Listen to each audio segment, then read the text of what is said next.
Hello friends, ఈరోజు చూడండి నేను తోటకూర హార్వెస్ట్ చేసేస్తున్నాను. ఈరోజు తోటకూర కర్రీ మీకు వండి చూపించేస్తాను.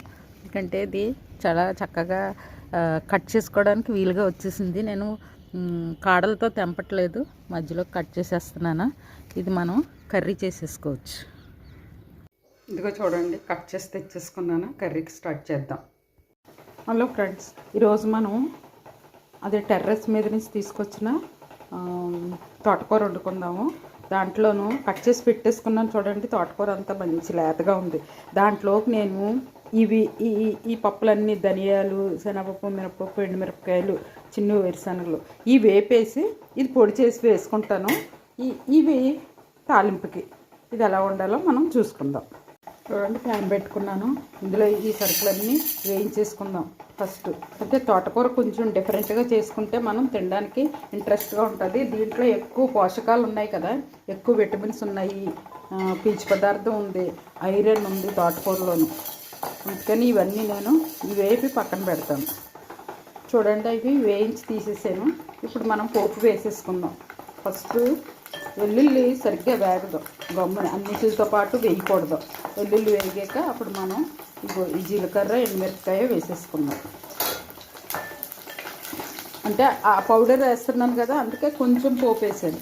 ఎక్కువ వేస్తే అది ఇది ఘాటు ఎక్కువ అయిపోతుంది, తినలేదు మళ్ళీని. చూడండి, ఇవి వేగిపోయాక మనం కట్ చేసి పెట్టుకున్న తోటకూర.